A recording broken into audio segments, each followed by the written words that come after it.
Good morning, ma'am. Good morning, classmates. And good morning, audiences. Thank you for being here with me today. And today, I would like to share something or discuss something that will help you as it helped me.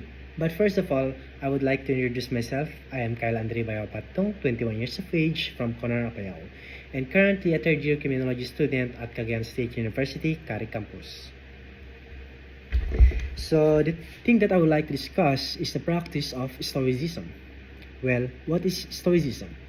Stoicism is the practice of letting things or letting something go that it is beyond your control, instead focusing yourself on the things that you can.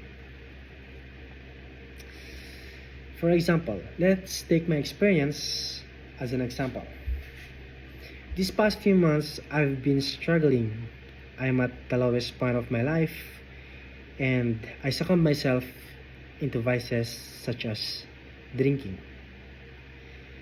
But later on, I realized that drinking is not a solution. It is only a temporary relief. So, therefore, I tried to practice Stoicism.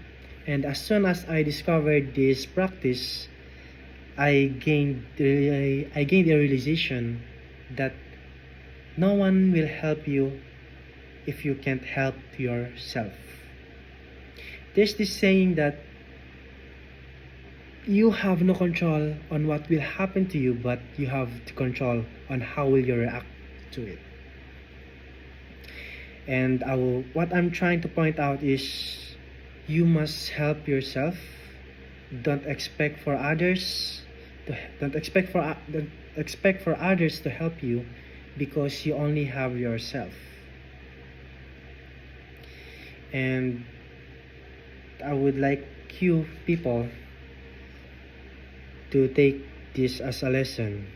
I want you to take my mistakes as a lesson. I want you to learn from my mistakes.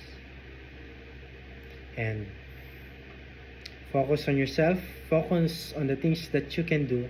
Stop overthinking, because overthinking will only lead you to stress, tension, and even frustration. You're killing yourself. Your thoughts is what kills you. So that's all. Thank you.